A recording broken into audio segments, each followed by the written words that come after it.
of today is on evidence that we've already collected and analyzed, which Global Fund for Children is going to present on when their organizations applied some of the principles and key principles, key aspects of what they acquired, what they learned, what they came to know through the seminars at Tostan. They made some changes in the communities and they made some changes in their own organizations. And they're going to present to us what difference that made. But then we're also going to go on to an overview and a discussion of a big initiative that Tostan is involved in together with One Village Partners and an organization called Legado, and two research institutions which are very well known.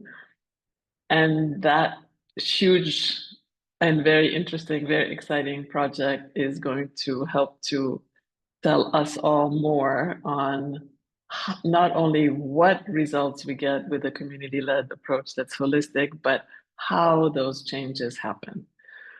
So that's the overview of today. And the main thing that we would like to stimulate during the course of the hour and a half is to hear from you and with you, explore with you in your own work on measurement, on evidence.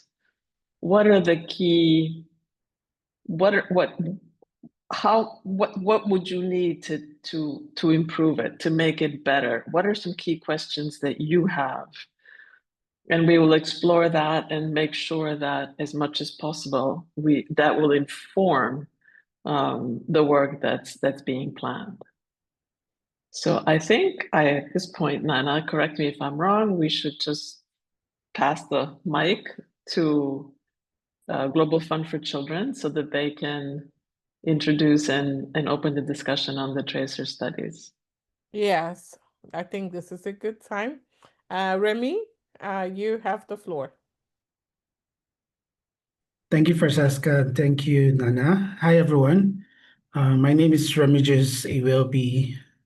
For those who don't know me, but everyone calls me Remy. I work with Global Fund for Children as a program officer for West Africa. And today I would be presenting along with one of our partners some information related to the evidence of our approach that we have learned from Tostan. Give me a second to pull up the presentation. Okay.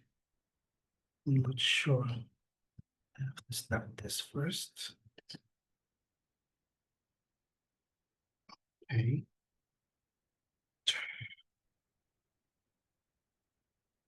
Okay. Great.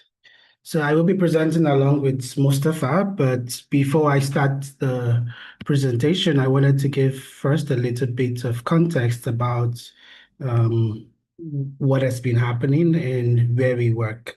So this report I'm presenting, I don't know if it's my computer that's frozen. Okay. Yeah, so generally the work that I'm presenting the report for, I wanted to provide some context as to the situation that our partners have been working with. So the research and the findings come from Liberia and Sierra Leone, from the work that the partners in those countries have done. And in these countries, the context is that there's still quite a lot of patriarchy, as you know, for most of Africa. Maybe even globally. But in the communities where the partners are working, you have predominantly men holding the power. So they make all the decisions in the families, in the community, in politics, and women often are not involved in those decision-making process. They are oftentimes confined to caregiving and domestic responsibilities.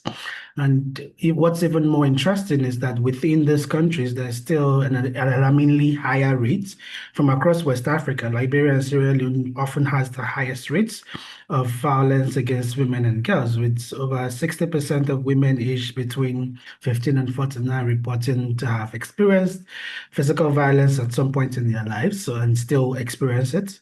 In Liberia, young girls between the age of 18 or adolescent age forced into marriage, about 36% of them, and it's quite similar in Sierra Leone with about 30% of the girls getting into marriages before they even turn 18.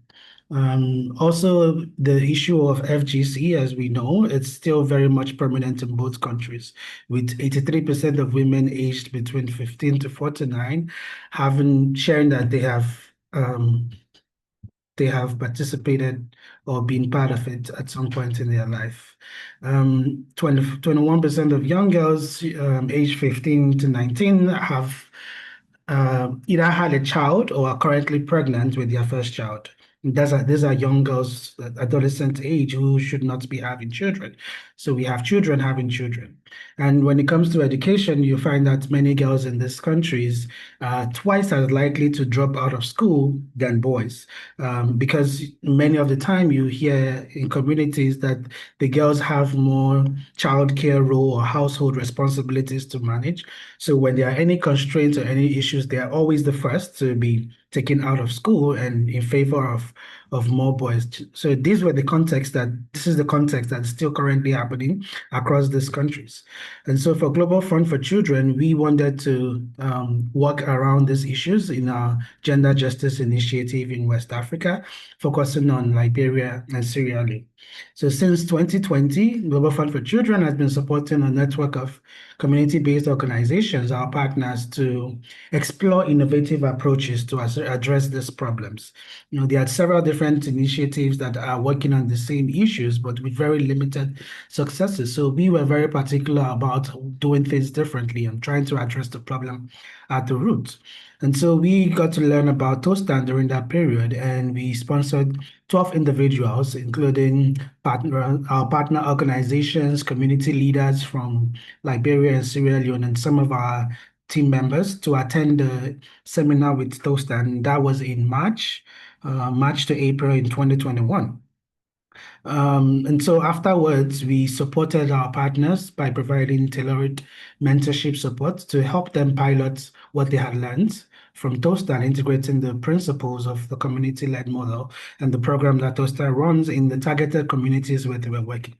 So one of the things is that a lot of the partners had several different communities that they had been engaging in the past, but we wanted to support them to pilot this in just a few. So they focused their efforts in one or two particular communities and built a relationship with them following Tostan's model.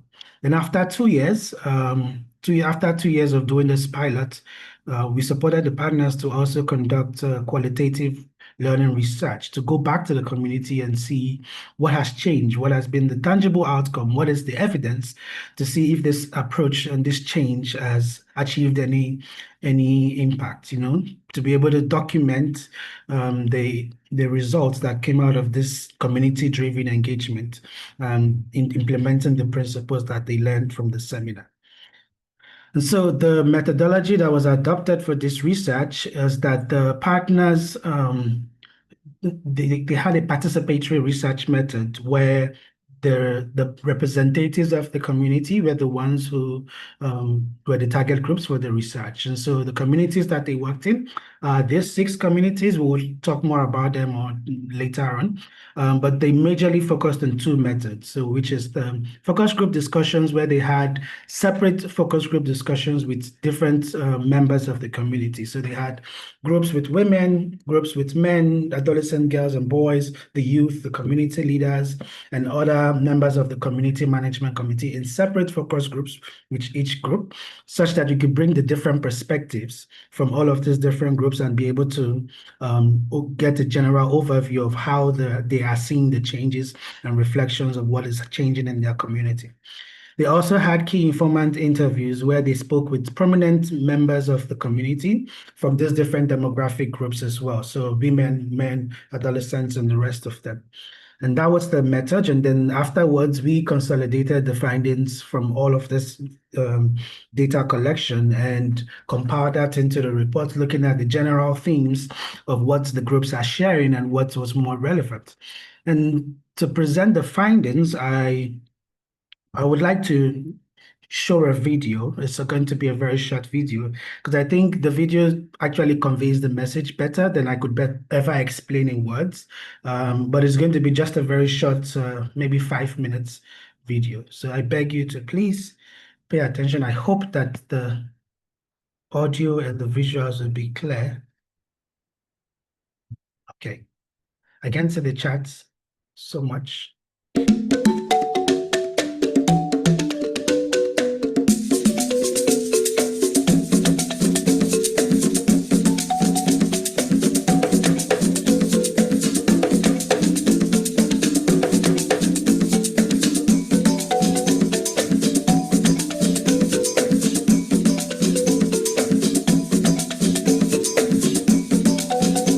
GFC brought something new to the way that we have shifted, the way we have improved in terms of community engagement, which is community well-being. And this is where one area GFC really contributed, that community-led approach. We had knowledge about it, however, we did not know how we could make use of it, using our people themselves to engage their councillors, and the councillors take their voices to the council meetings to hit developments coming to their communities. And because of these issues, we are seeing women are involved more in their developmental issues now. Women are taking leadership positions in the community.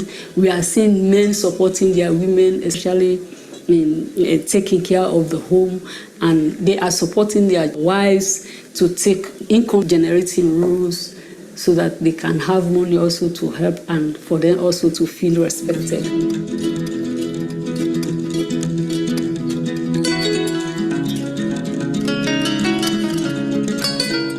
They not be they allow we sit down among man there for talk self, but now all they sit down they discuss about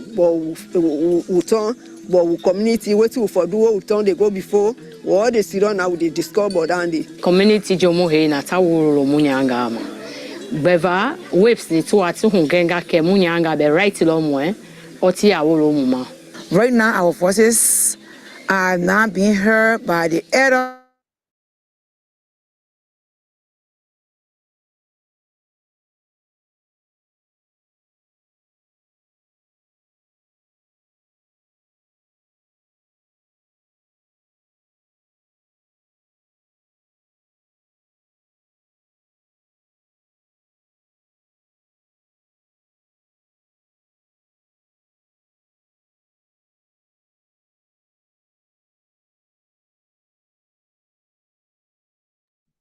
Is it me or did Remy freeze?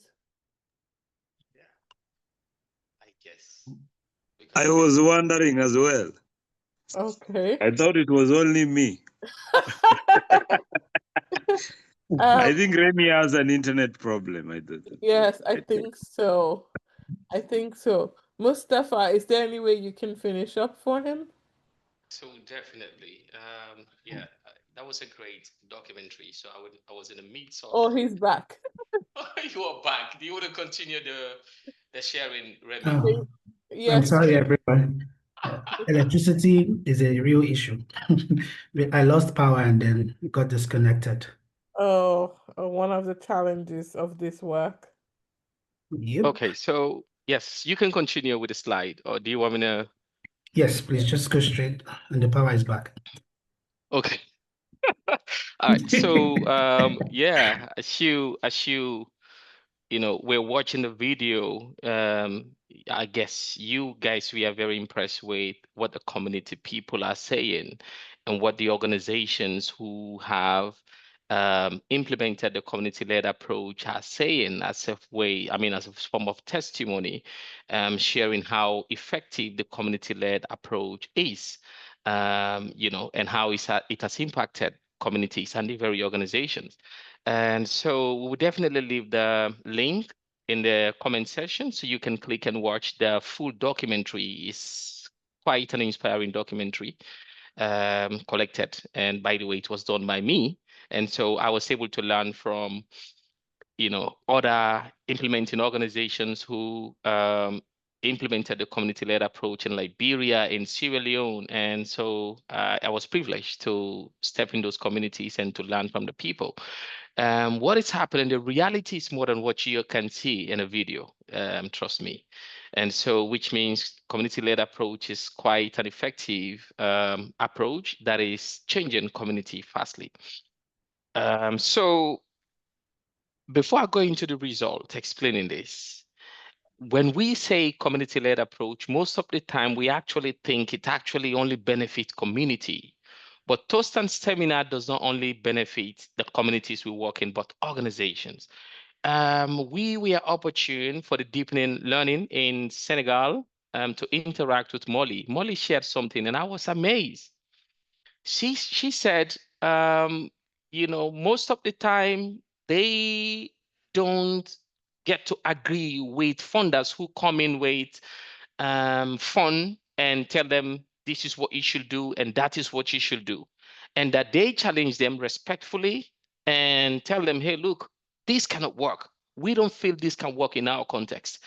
Do you want change? Is it the result, a better result that you want? And we feel if you want a better result, this is what can work. So that has been very inspiring. Quite recently, we had funded. We actually, got a grant from one, funding organization. And we implemented something quite different from what other organizations have been doing in other part of the country. They are working in about 7 other countries across Africa and working with organizations.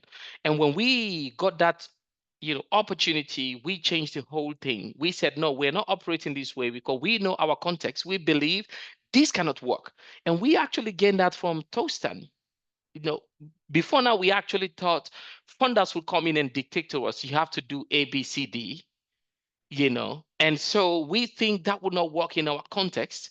And so we challenge it and now develop a model that will work in our situation. And so this has helped with the kind of work that we're doing. Now back into summarizing the impact we've had on communities through the partners, the learning survey we conducted some time ago, through which we were able to get the video. And so we learned across the community that there is this unity amongst community people, and unity in which they involve women, girls, and other people who were never used to be involved in decision making. They are now involved in decision making because they learned how important it is to involve everyone. That changing community is not a one-man thing. You definitely have to involve everyone to make decision. And so through our engagement with the communities, they were able to learn this, and they are practicing it, moving forward. So there has been this shift, change of cognition, amongst men. For now, I like it most of the time when Remy says we need to change ourselves first. That we, the activists, are the problem sometimes. Our mindset is not changing. We want to work with the community to change it. And so we were having some interesting conversation sometimes ago around this gender thing. While when I was in the midst of some activists, they are arguing, no, now it is women who don't want to take the leadership. When we give them leadership, they don't want to take it. They say that, saying all sorts of things against women, failing to understand that there is a root cause to this. And so with our engagement with the community, the men's mindsets have been changed. Their cognition about gender is actually now changed. And so, okay, 2 minutes left. Thank you.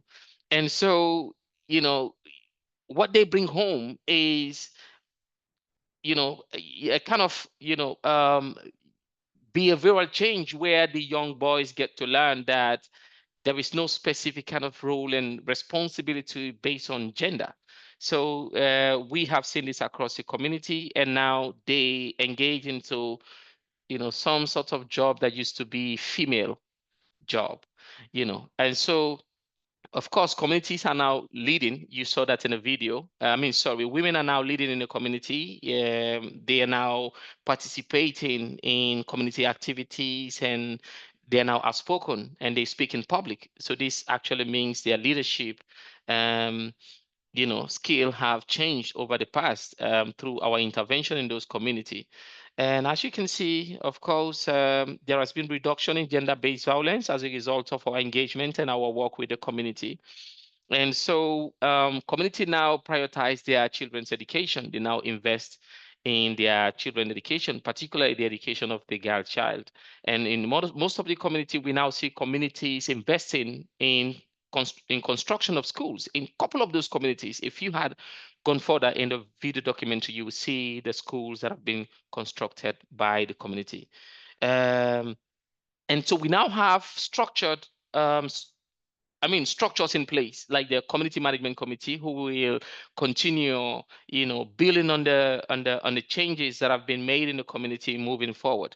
And so quite recently, we are currently actually conducting a survey. So this survey focuses on learning from organizations that are implementing community-led approach, because over the past we learned that we have done much, but we are not guided by any curriculum, any learning, any curriculum that will guide our operation in the community. A very big up to One Village Partner. They have some very nice curriculum that we think we can leverage on, and other organizations that are working in community-led approach. We want to solicit all of these and learn from this approach to be able to develop the curriculum. I guess my time is up. Sorry if I went into the time a little bit. Thank you so much. Thank you, Mustafa, and thank you everyone for listening to us share about this. We know it's quite rushed and the power interruption caused you to not see the rest of the video, but I want to shared the link in the chat, and I'm also sharing a link to learn more about the findings of the research. And we want to encourage you to know that we are only able to share this because we actually made the effort to capture and document this evidence. And I think that's the focus of why we are on this call today, because evidence is very important to be able to share what is happening. These successes we are sharing, it's not new. A lot of us here who have been working with the approach with Tostan and working with communities have made similar findings, but how are we documenting? How are we able to capture this? What processes are we following? With that, I want to say thank you and hand it over to Francesca to continue the rest of the session. Wonderful. Thank you. Thank you so much, both Remy and Mustafa. That was short, but I think you really got across to everyone that as the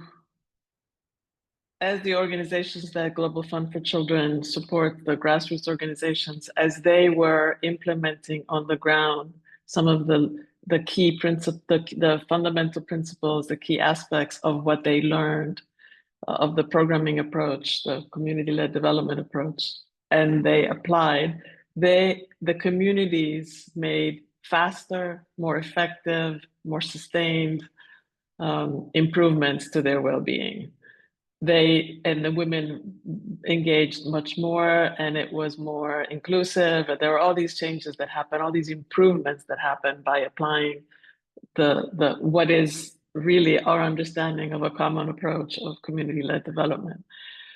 And and I should add that for Tostan, this was also amazingly important because this was the first time that there was a structured study and not just some ad hoc evidence about the effectiveness of the seminars to strengthen capacities of organizations to be able to serve communities better. And so this is really exciting. And there are more tracer studies happening in other parts now. In Kenya, there's one happening or just finished, I believe. and we are building that evidence.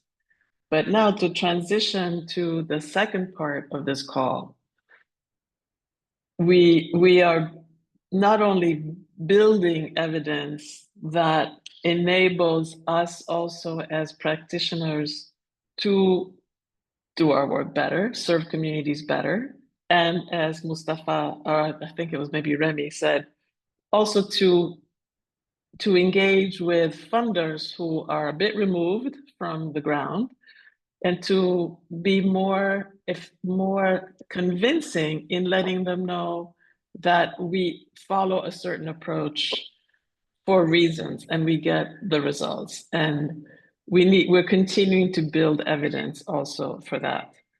So perhaps, Nana, if I can ask you to put on the first slide. We together with my colleagues from One Village Partners who are part of this full spectrum coalition, we are going to do a brief overview, but we will stop at certain points and ask you all to take part. So I just want to introduce the topic. If Nana, go back one, just quickly. I just want to show all of the participants of the Full Spectrum Coalition. These are all organizations on the first line, the Health in Harmony down to Tostan, who are using community-led approaches that are holistic in their programming. And ID Insight and IDS are the two organizations that are helping us, supporting us with the evidence creation work. Next slide. And so what would we like to do here today? Yes, we want to share with you all the information about what's going on, but very importantly, this is not just a study or an evaluation that we are engaging in. We are really, it's a broader initiative where we would like to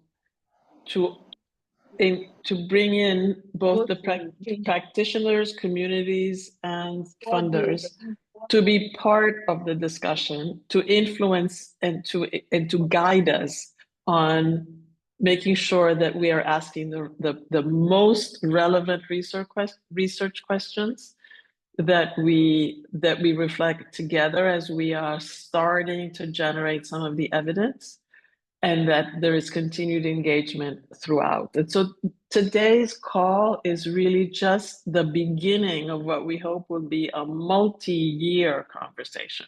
Okay, so this is not a short-term engagement. This is a long engagement which will run for the next 4 years, and we'll explain why. And I'm going to pass it over to Christina to continue just a bit on who we are and what we do and what we've been doing. Thanks, Francesca. Hello, everybody. My name is Christina Bowles. I am a Mel advisor for One Village Partners. So I have the great privilege of working with Sheku and Losi and Rogers and our newest member, Mustafa. Great to hear you presenting on the last section. So I'm here to talk a little bit about Full Spectrum Coalition. And so, as Francesca said, we're a group of 6 implementing organizations and 2 research partners whose mission is to drive the important work that you all are doing. So sustainable and equitable impact through community-led development. And on the next slide, we hope that that mission will lead to this vision. I'll wait for it to update. Great. Thank you so much, Nana, for controlling the slides. Will lead to this vision of a future full of thriving places and people where the leaders, the women, the youth are the ones that are driving that sustained impact, the impact that they care about and that they seek. So on the next slide, we talk about what brought this group together, and it's our shared experience.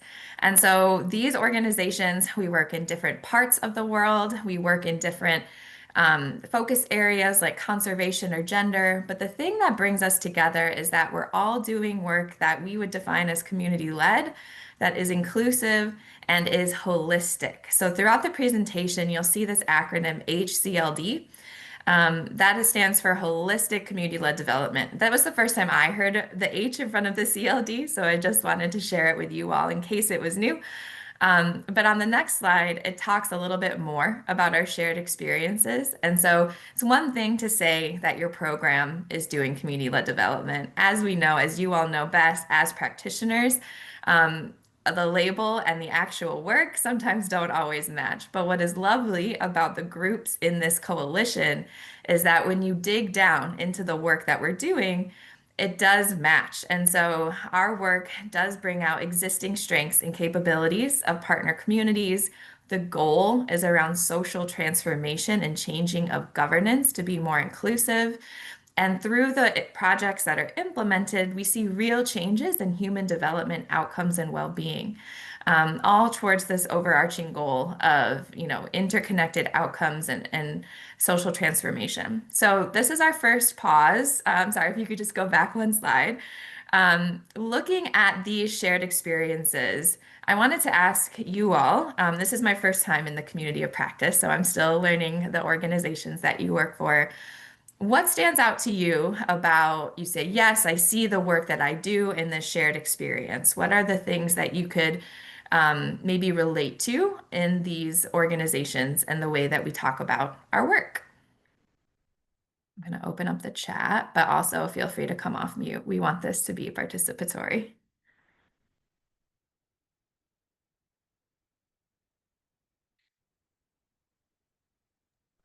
Any responses? We want answers.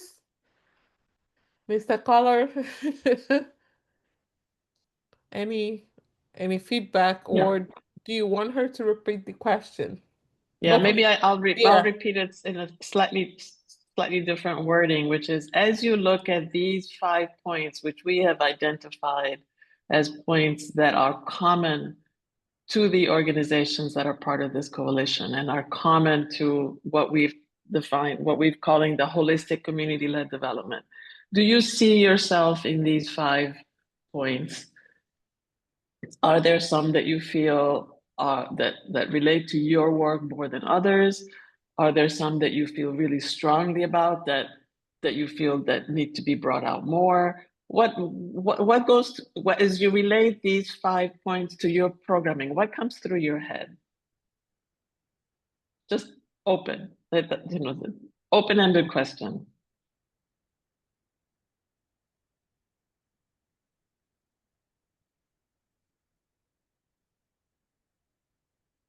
Yeah, actually, Samuel talking here from Sierra Leone.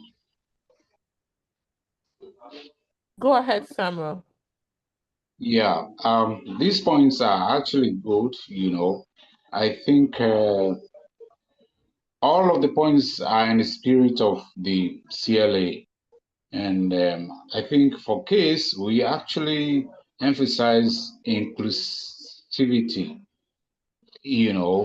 shared ideas. We bring everybody on board, and irrespective of your gender, your background, and everything.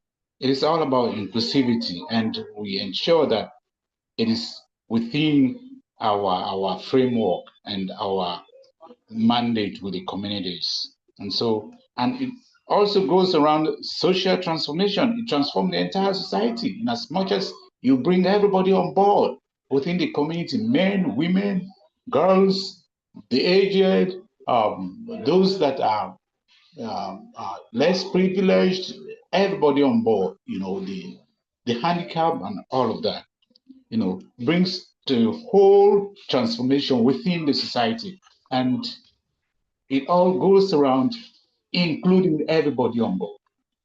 Wonderful. So inclusion is really central, and yes, indeed, we have it on here. We have it as part of the social transformation, that inclusion, but it's not just a result. It's part of the process, that making sure that everybody has their voice, encouraging everyone to participate. It's fundamental. Thank you for that. Others? Maybe a couple of other thoughts from other organizations? Yeah, Inclusion is But yes, Kola. Yeah, Francesca, I'm looking at the last point, offer additional programmatic action such as strengthening knowledge, skills, and link to others in the ecosystem. I believe that this is very, very key. You can't be doing holistic community-led development in isolation. And so and that's one thing I love about Toastan, having the knowledge and then passing it to others and ensuring that you are creating that critical mass around community well-being is very, very key. But what I think is to add to this particular programmatic action is not just about is the proper definition of the ecosystem. And many a times practitioners, we define our ecosystem as just us practitioners. But the ecosystem should also include the community. And many a times also, we make that mistake of not including government, political agencies, because no matter what we do in communities, no matter how we drive community-led initiative, the aspect of governance, political governance, financial governance are very, very critical. And so for me, defining the ecosystem holistically will support our shared experience. Thank you very much. Thank you for that. Thank you very much. I'm also seeing, and thank you for the comments that are coming up on the chat. I am trusting that everybody else is also looking at them. There's like to look more on inclusion and getting everybody involved in the leadership, which has been very important. Thank you for this. Maybe perhaps Christina, we can move on. Thank you very much. So you start to see and to connect to your own work. Obviously, any one of the organizations here could probably be part of the Full Spectrum Coalition in the sense that we are all on the same page. Keep going. Thank you very much. Excellent, thanks. I think that last point about doing community-led development in an enabling environment and not just, doing it in isolation was key, and something that we could think a little bit more about how to pull that out in our communication. So already adding value to our initiative. Thank you so much. All right, so the next slide talks a little bit about this evidence and learning initiative.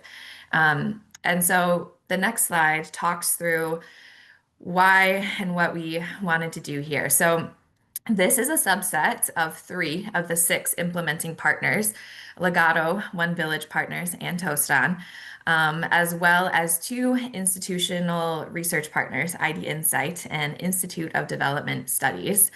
And the next slide shows kind of what we're hoping to do in this research. Sorry, I'll just wait for the perfect. Thank you so much. So we are in the process of designing this, hopefully, as Francesca said, 5-year engagement. So we're 1 year in.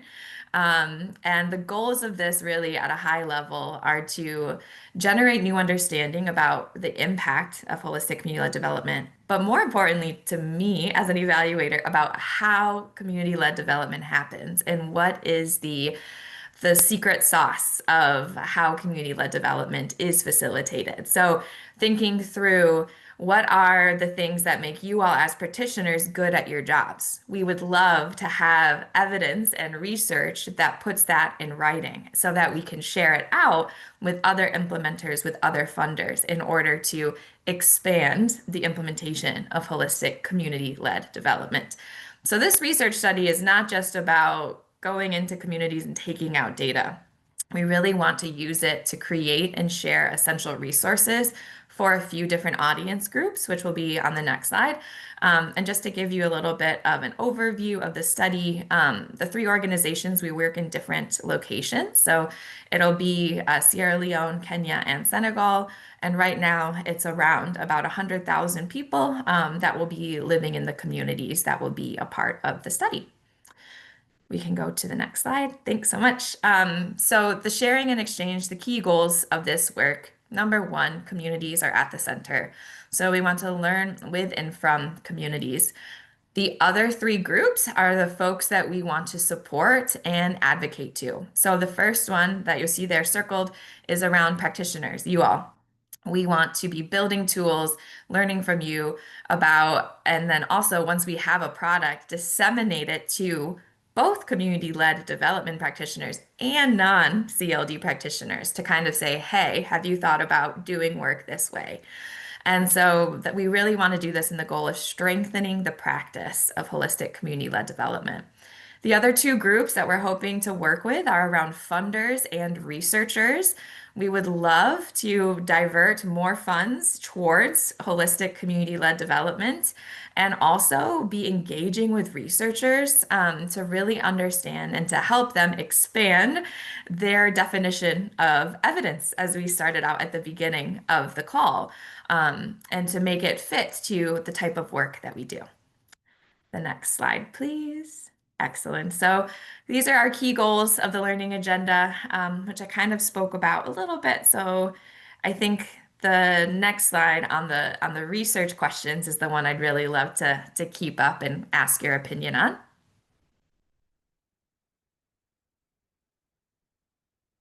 Next slide, please. Thank you so much, Nana. Okay. Awesome. Appreciate it. So these are our 5 research questions. So the first one, how does holistic community development work, and how is it driving impact? And then that leads, those first 2 are together, the impact and the how. And then we want to understand research question 3 about the conditions for sustainability and scale of this holistic community-led development approach. We want to understand from different stakeholder groups, what do you define as success? And we know that's not going to be the same from a funder to a community leader. They're going to have very different ideas of what success of HCLD is. We want to hear from everyone, and we want to present them in a cohesive way. And then research question 5, we're really trying to get into these relational dynamics of power. So we recognize, even if One Village Partners is doing community-led development, anytime our ACT coordinator goes into a community, they go with some power. Even if, we are saying all of these things in our community sensitizations about how we are doing CLD, that doesn't go away. As I think it was Ola who said earlier about understanding your environment and how that impacts the work. So that's there in research question number 5. So I wanted to open it up to you all. We can keep this slide up to ask you, which of these research questions stands out to you as something you would like to see more evidence on? That's one. And then a potential second question is, which of these, if evidence were generated, would help to make your job easier, or would help you do your job with maybe some more insight into best practices? So those are the 2 questions. Which of these are you like, oh, I would like to understand more about that research question? We can start there.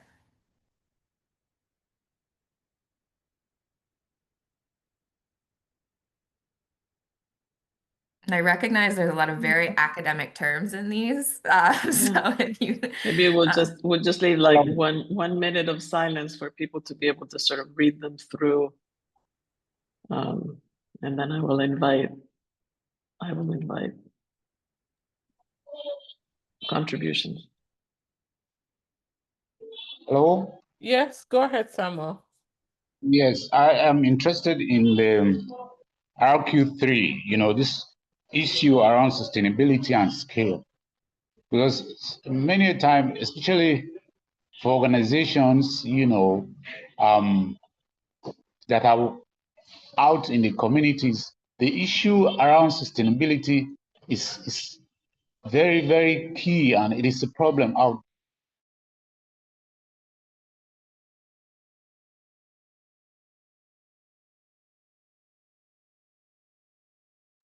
Okay, I think we've lost the audio, but we understand that it's the 3rd question on sustainability and conditions that achieve sustainability and scale, which is particularly of interest. And I'm seeing also in the chat that there are in specific interest in the 2nd and 4th research questions by Remy. And others are interested in the 1st and the 3rd in particular. if you can tell us or tell each other actually, why is it that not just which ones you're interested in particularly, but why those in particular? Like, is it because you think that it'll make your programming more effective? Is it because you need to convince some donors or both? What are some main things? I Christine has see. her hand up. Please, Christine, go ahead. Yeah, thank you. I have keen interest on 1 and 3. Why 1 is looking at the area that we work in the community. We're looking strongly into social transformation, and now knowing and understanding how the approach will help in social transformation, especially when we're talking about community-led, and also the governance and human development, especially looking at our governance structure, even in the community, and how we can actually ensure that it is people-centered and people-led, like community-centered and led. Yeah, those two, that one. And then in 3 is more of the sustainability, of course, leading a community-based initiative or organization. We're all looking into sustainability, but now how the approach will help and how we can come look into different conditions to help achieve sustainability will be key for us also in the communities.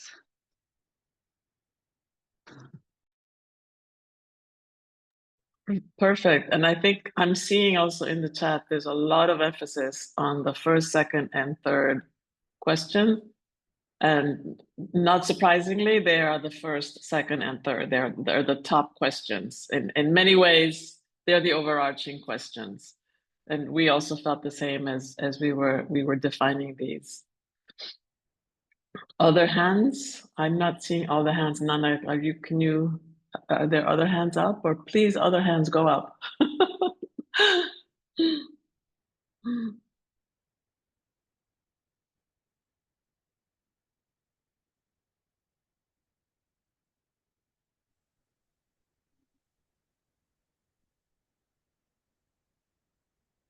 Hello. While people are thinking, you see the second question. The second question is about fundamental principles and key aspects of program designs. These are exactly the kinds of Jessica, Ame has her concepts. hand up. Okay, Ame, I'm coming. The kinds of concepts that we looked at in the tracer study just in a minute ago. So actually perfect, Ame, over to you. Hi, Francesca, and thanks for the space to continuously learn and collectively reflect on how we can advocate or get people to understand the importance of community-led development. I think for me, all the questions are very important and relevant, but the 1 and the 2 are more important in my view for our work, because a lot of people are always asking, but how does it contribute to social transformation?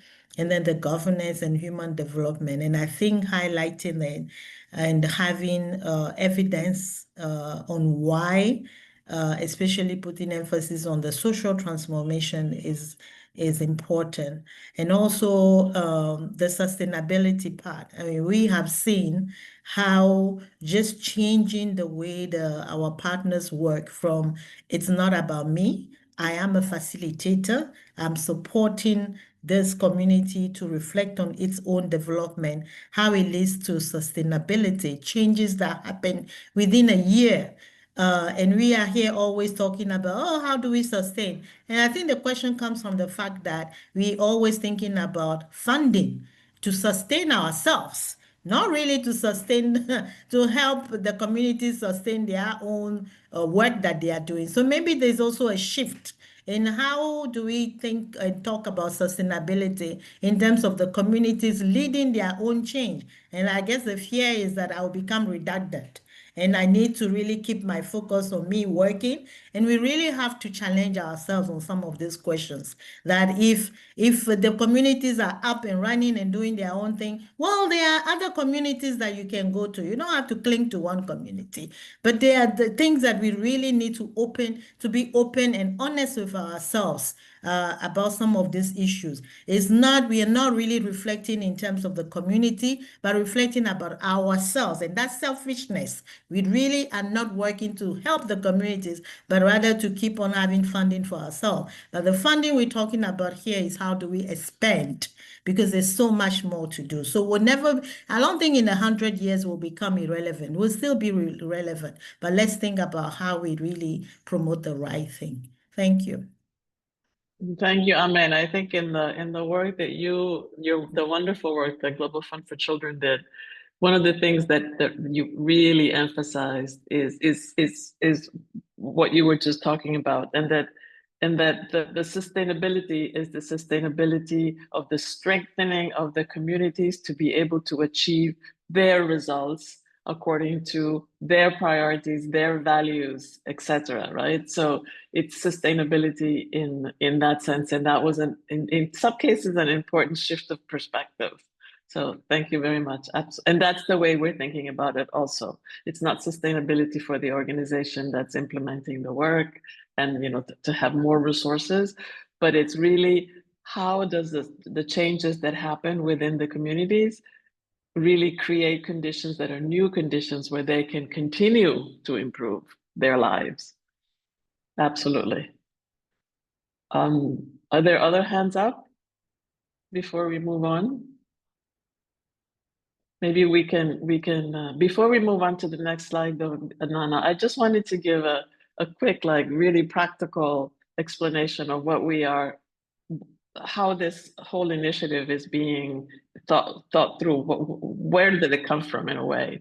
I think all of the organizations that are the practitioner organizations that are involved in the initiative were thinking anyway that they needed to have a good evaluation of their programs, right?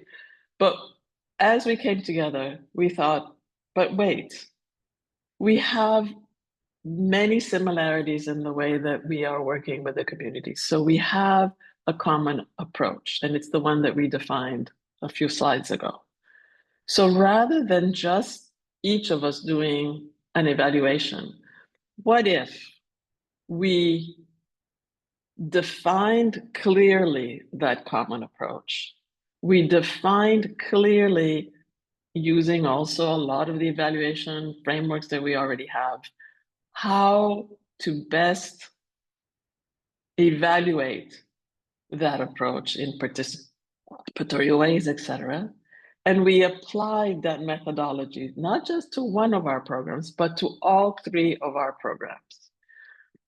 If we do it that way, we have a comparative element so that we are not just doing, at the end of the exercise, we're not just saying, we have evidence that our program works, but we have validation that the approach works. And that's much more powerful than just being able to say, my program works.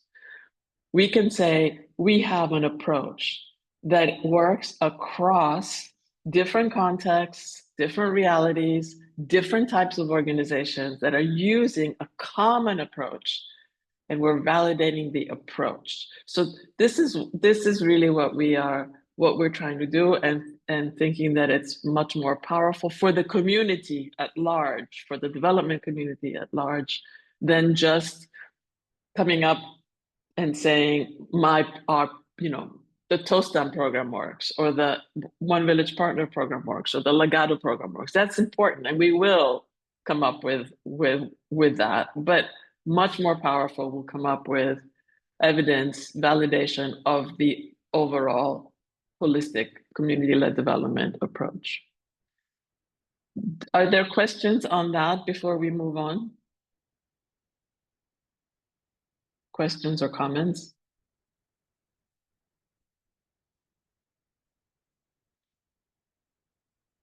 let me just add then that that's the reason why the initiative takes so long, because we have in this first year, and maybe we can go to the next slide now on the progress to date. In this first year, we have been focusing on, oh, I see Godfrey, sorry. Godfrey, go ahead, please, before I go on.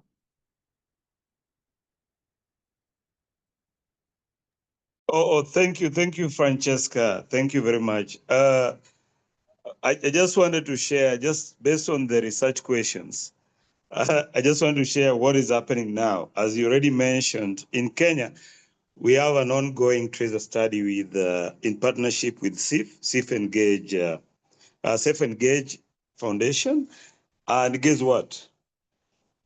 All these research questions, all the 5 of them, having had the privilege to go through the questionnaires and the results and all that, from the focus group discussion to key informative interviews, one thing I've realized is that all these questions are being responded to. And one thing that I've also learned is that the way we've been doing evaluations and assessment before, we have been missing a lot of things out that are very critical in informing that community-led development is working. It is amazing to see how people who don't even know about community-led change appreciating the little things that SAFE and the different partners from Korea learned from the Tostan model. You know, because also one thing that I've also learned, and I've been really thinking very deeply around it, is the importance of being intentional when you are strengthening capacities of partners within a region. And this is something we've seen in Sierra Leone and Liberia, is because we reach a lot of partners within the same region. And that also happens where SIF, in Korea, we have SIF, we have Msichana Korea, and we also have other partners who have had the opportunity. So it is the same thing that is being organizedly diffused within the same geography. Because I could even read in some other questionnaires and could say, oh, even this organization is doing that, even this organization is doing that. And if you look at some of these organizations, you see some connections of even people they interact with and everything. So these questions are very intentional, and they're going to really help us a lot, a lot, to actually respond to some of the very critical gaps that have been there around proving that community-led change can work. And community-led change needs to be strengthened. And there's high time we need to invest in it, like GFC is doing. Congratulations to GFC. If one of the partners that I've seen during my time at Tostan, GFC has really invested in this area of work, and they have believed in the power of people. And if this could really be amplified more with even our One Village partner, I think we can go a long way. Thank you. That is what I just wanted to echo. Super. Great, thank you. Thank you for that, Godfrey. I think I'm looking at the clock tick, and so I'm going to move on, not because there isn't more that we should discuss on this, but just to finish, and then we can also just open up for more discussion. If I could go to that, perfect. Thank you for that slide. So just to give you very quickly what we've done so far, we've come together as a coalition on this and the initiative. We've defined it. We have begun to really identify the elements of the common approach, and then we're looking at our existing MEL frameworks to see how we're already measuring, and we have now defined the broad design for what will be the common part of our 3 evaluations. All of us are going to use the same methodology, and then because our programs are not identical, each of us will probably add some specific things to our own evaluation, but there will be a core part which will be the same for all of us. We have a broad sense of the design of those evaluations. We also and have begun to really engage with other stakeholders, and today we are making a step ahead in engaging with you all, who are amazing practitioners from whom we really continue to learn. Even through this discussion, I'm taking down all these notes that, Christina, we have to discuss because there are some really good points that came out here that we need to think about more. We've of course come up with an initial plan and budget, and we're looking for funding. We have some funding already mobilized, but we need to find to mobilize more funding. And the funding it needs to cover the evaluation or the study costs, as well as the implementation costs in the communities of all three organizations during the next 3 years that will be our partner communities in this work. So the costs are high, but the vast majority of the costs are actually the implementation of the programs. We've already tried we've already begun to put emphasis on sharing whatever we come up with. And we have published a high-level theory of change, which we will actually look at in a minute, as well as some initial reflections on how to measure and evaluate. What you have to think about when you're measuring and evaluating a community-led development approach. And if we could go to the next slide.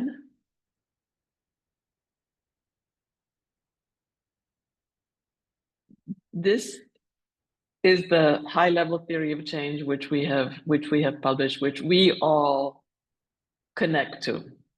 What you see is a tree, but there's actually a cycle that goes on where at the roots there is a work that brings out the local values and the local strength and skills of the communities that we're working in and with, that are our partner communities.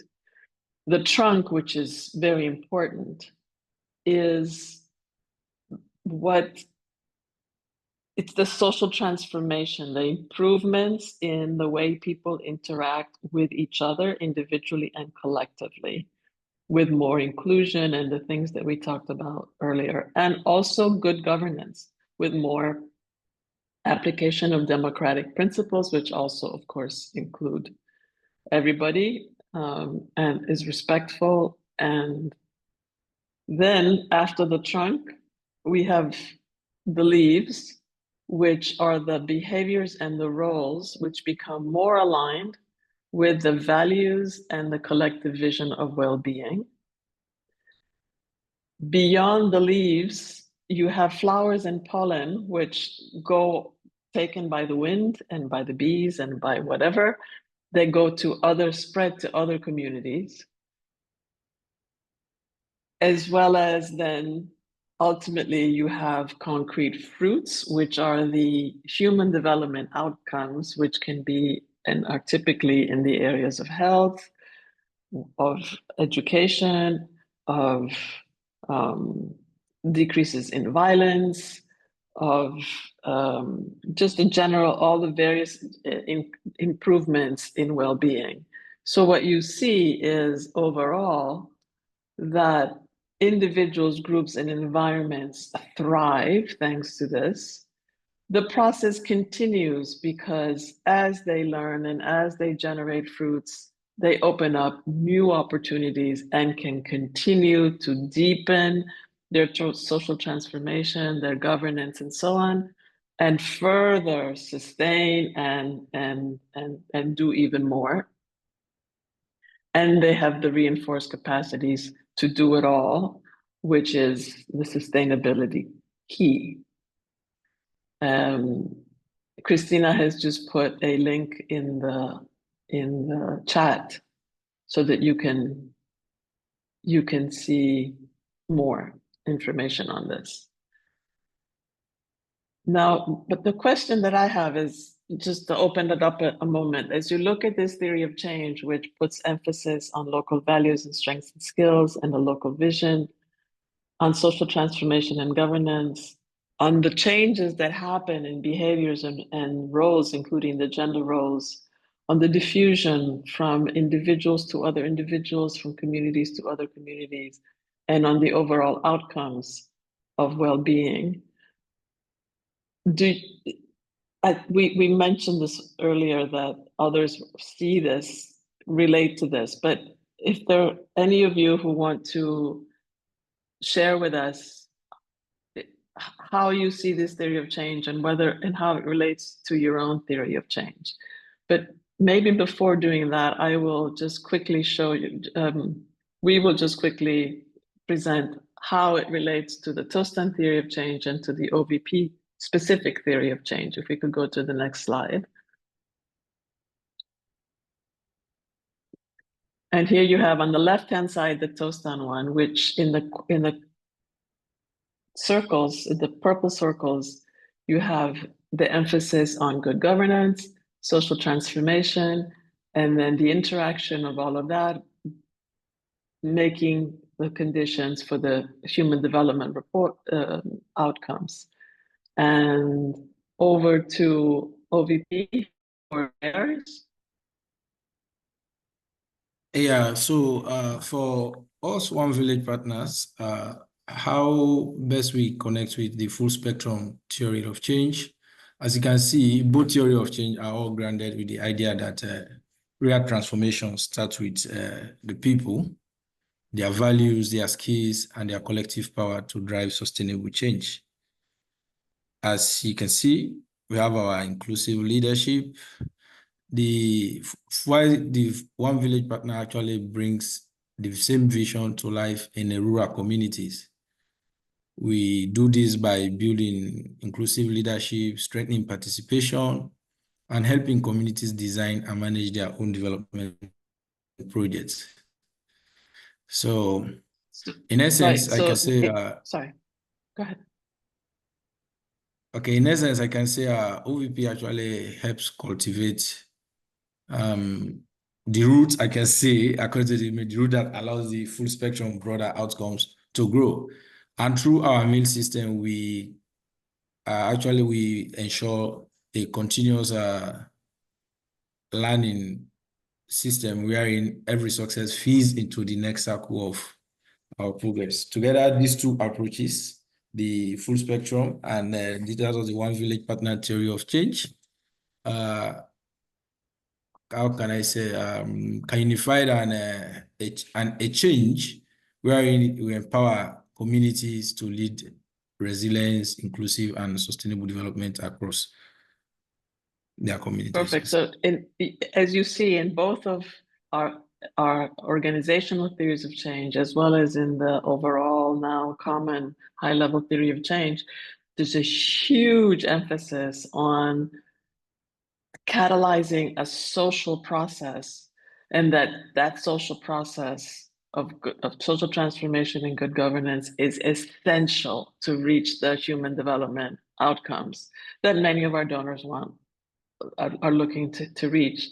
But they go through often very directly to try and just work on directly on those results without investing in the whole social aspects that then also ensure or promote the greater sustainability. Since we're very short on time, Nana, maybe we'll keep going and just quickly explain some of the other. Well, this slide gives a sense of some of the thinking that we had done regarding the methodology, that because we're working in a community-led situation, we can't do a standard evaluation. The evaluation methodology also needs to be a little bit differently.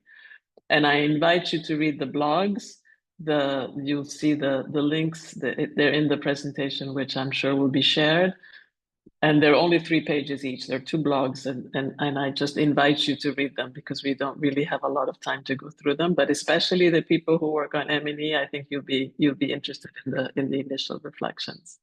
So we can go on to the next slide, which just tells you what we're doing right now, what's in progress.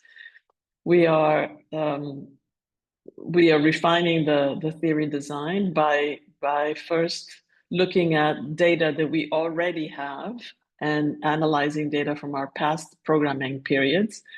We will also be looking to generate some new data from programs that are ongoing right now. And we have an advisory council, the practitioners engaging with you, with donor stakeholder groups, to really make sure that whatever we're doing is both very relevant for everybody and very useful for everybody. And we do expect and are very keen to generate a number of other public goods that would be of use to both practitioners and donors and communities themselves. And so during this next period, we plan to have more both on the content of the programs through case studies and on the elements of the measurement framework. So we will be generating products that we will share widely with all of you. And then the last part of the study, the last part of the initiative will be during the implementation of the programs, the new rounds, and we will of course do more data collection, more in-depth analysis, and we will lead to final findings. But as I'm hoping that you will see, that you are seeing, we're not just doing like a 4-year study and then we do the results at the end. We are having lots of results as we are going along. In a way, you can think of it as a lot of mini studies that we're doing, or many phases, so that we're continuously generating outputs that are useful, discussing those, and those will also influence how we will continue the work over the 3 years.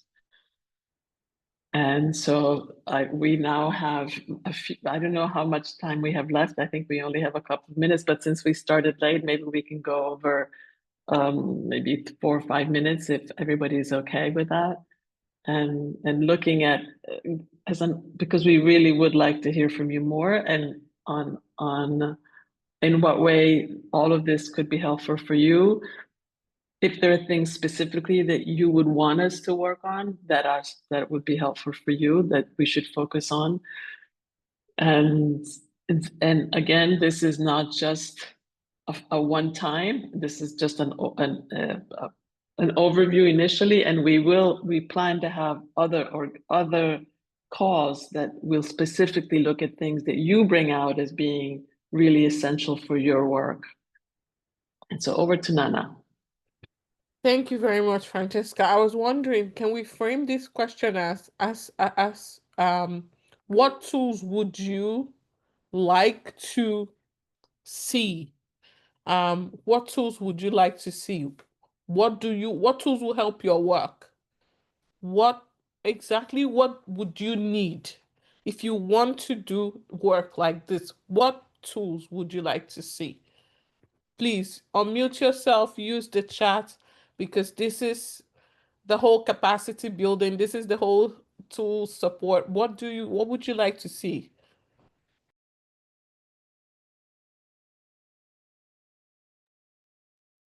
Hi, Nana. Hi, Christine. Go ahead. Well, thank you for what I'm seeing in the work of ensuring that we are actually generating evidence and are able to showcase that evidence out there. Of course, that the approach is really working and has worked in the communities that we are in, and also the ones that we hope to venture into in the next plan. For me, I would talk about a robust monitoring evaluation framework because when we're talking about data collection and being able to analyze it, we really need to have a framework that we all are able to look into and customize and really tailor it to fit our context, but also be able to be capacity build in that, because especially for us, I would talk specifically for grassroots organization. When you're talking about monitoring and evaluation framework, we really need more capacity building on that. And this would ensure that as we continue to engage the communities, we keep as much and we are able to document as much information as we can to actually show that the approach is working and what we are doing is really connecting people and ensuring that they are leading their initiatives and their spaces and their communities.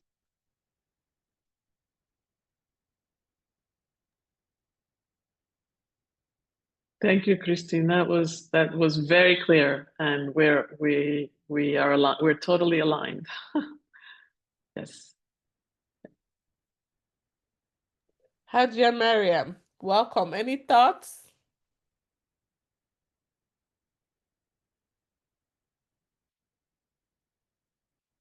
Because I know they do a lot of work, and this is something that they have been talking about as well. Hi, Nana. Hi. How are you? Ella? I've been in the meeting throughout today. I'm so sorry I joined late. No problems at all. Thank you.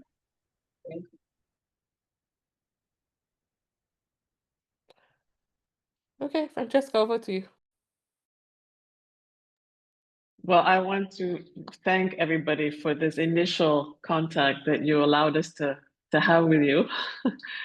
And I think I want to thank especially also the colleagues of Global Fund for Children for a wonderful presentation that already focused us on evidence, and my partners and colleagues from One Village Partners that really helped to bring out this ambitious initiative that we are now deeply engaged in.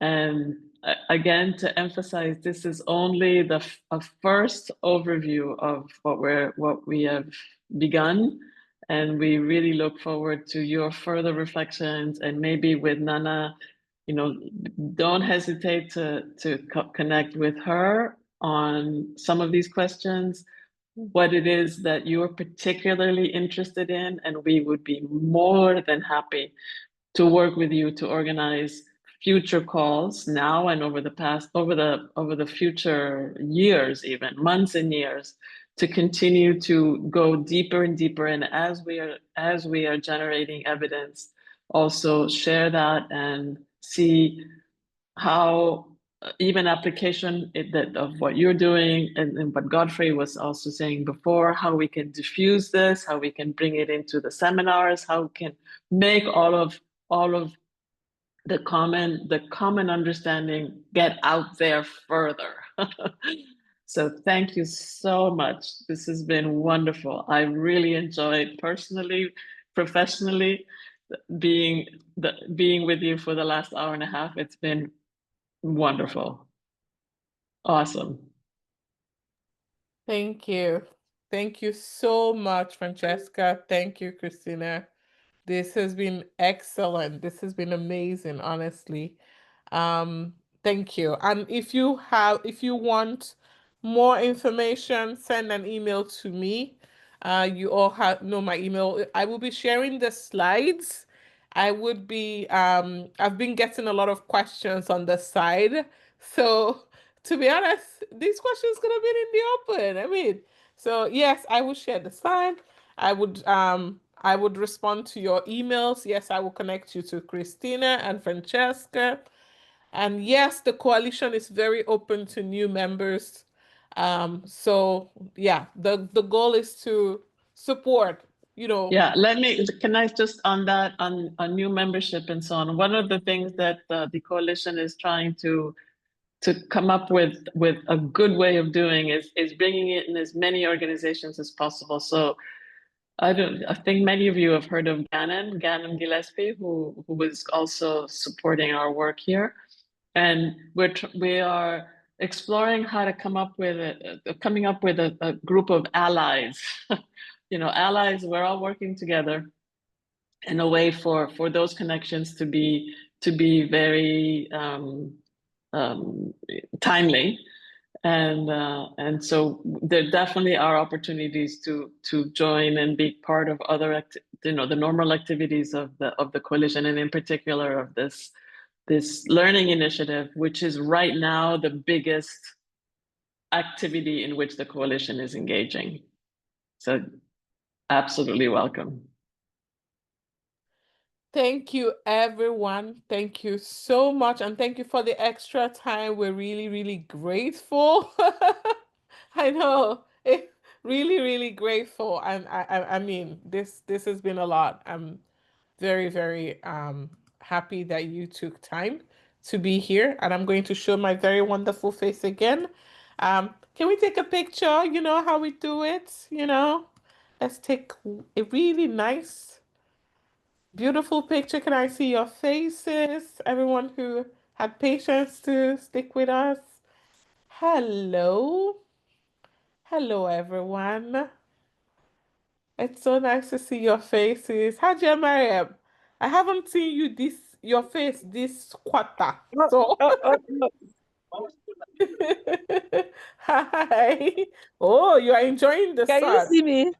Yeah, so I can see Can you. you see me? I can see you now. You're enjoying the sun. I miss you so much. Me too. I've missed you. Work is, towards the end of the year, Kai, our organization, work used to be so hectic for us. Allah.